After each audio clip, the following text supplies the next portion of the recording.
वो एक पल के लिए सोच में पड़ गया और अवनी को देखने लगा। बात कर लो, कौन है? गौतम ने अगले ही पल उस कॉल को उठा लिया। हेलो, कौन? हेलो मिस्टर राठौड़, मैंने आपको लंच पर इनवाइट करने के लिए कॉल किया है। सामने से किसी लड़की ने जवाब दिया। गौतम मिस्टर राठौड़ शब्द सुनकर एक पल के लिए सकपका गया। मुझे? कौन बोल रहा है? वो सब आपको यहाँ आकर पता लग जाएगा। बस इतना समझ लीजिए कि ये कॉल आपकी फ्यूचर मैरिज से रिलेटेड है। फ्यूचर मैरिज सुनते ही गौतम के मन में दीपशिखा का ख्याल आ गया और वो अवनी को देखने लगा। अवनी के सामने गौतम दीपशिखा का जिक्र नहीं कर सकता था। कहाँ आना है मुझे? होटल उम्मीद भवन, 2 बजे। ठीक है, मैं पहुंच जाऊंगा। गौतम ने अगले ही पल कॉल काट दिया और घड़ी में टाइम देखने लगा। 12:30 बज चुके थे। अवनी, मुझे एक जरूरी काम है, मैं तुम्हें सीधे घर पर ही मिलूंगा। वहीं अवनी अपने सामने रखी फाइल्स चेक करने में बिजी हो चुकी थी। उसने गौतम की बात सुनते ही जवाब दिया। ओके, मैं भी काम कर लेती हूँ। गौतम अगले ही पल अवतार से निकलकर ऑटो का वेट करने लगा। अचानक शादी की बात सुनकर उसका दिल जोरों से धक धक कर रहा था। कुछ ही देर में वो ऑटो से उम्मीद भवन जाने के लिए निकल गया। उम्मीद भवन जोधपुर का सबसे महंगा होटल था, जहां बड़े बड़े बिजनेसमैन और सेलिब्रिटीज की मीटिंग्स होती थी। उम्मीद भवन अपने नाम की ही तरह किसी राजा महाराजा का महल दिखाई देता था, जिसकी लाइट से आसपास का इलाका जगमगा उठता था। उम्मीद भवन के अंदर आते ही गौतम अपने आसपास देखने लगा। तभी उसकी नजर सामने बैठी एक ब्यूटीफुल लड़की पर चली गई। याशी, तुम यहाँ? गौतम के ठीक सामने याशी बैठी थी। याशी ने सरप्राइज होकर कहा, ओह, तो तुम मुझे जानते हो? हाँ, मैंने दीपशिखा के साथ तुम्हें कई बार देखा है।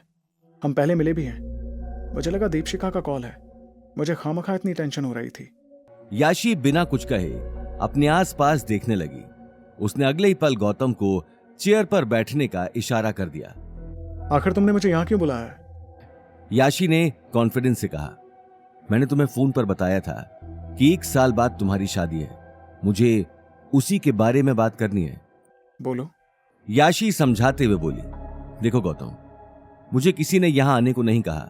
यहां आने का और तुमसे मिलने का आइडिया मेरा ही है। इस बात का दीपशिखा को भी कोई आइडिया नहीं है। याशी बात कर ही रही थी, उसी वक्त वेटर ने शाही थाली में खाना लगाना शुरू कर दिया। याशी ने गौतम के आने के पहले ही खाने का ऑर्डर दे दिया था।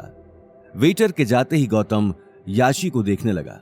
उसके मन में अब तरह तरह के सवाल चलने लगे थे। आगे कहो, आखिर मुझसे क्या काम है? याशी गहरी सांस लेकर बोली, गौतम, मैं सिर्फ इतना कहना चाहती हूं कि तुम और दीपशिखा अब सेम नहीं हो।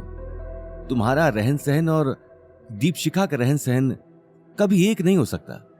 साफ साफ कहो, आखिर बात क्या है? याशी ने फिर समझाया, तुम दीपशिखा से शादी करने के लिए मना कर दो, क्योंकि दीपशिखा कभी मना नहीं करेगी और वैसे भी शादी से किसी का भला नहीं होगा।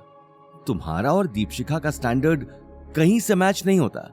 ये बात सुनते ही गौतम मंद मंद मुस्कुराने लगा। तुम जानती भी हो कि किससे बात कर रही हो। मेरे बारे में शायद तुम्हें मालूम नहीं है। याशी तुरंत बोली, मैं तुम्हारे बारे में अच्छे से जानती हूं, लेकिन इस वक्त तुम्हारे पास कुछ नहीं है। मैं बात आज की कर रही हूं। अगर तुम्हारी इस हालत में दीपशिखा तुम्हारे साथ शादी करती है तो मित्तल परिवार का नाम मिट्टी में मिल जाएगा। ठीक है, मुझे मंजूर है। मैं दीपशिखा से शादी नहीं करूंगा, लेकिन ऐसा ना हो कि दीपशिखा इस बार फिर से फोर्स करे। मैं जैसे भी जी रहा हूं बहुत खुश हूं और इसमें मुझे कोई टेंशन नहीं चाहिए। अपनी बात कहते हुए गौतम गुस्से में वहां से निकल गया।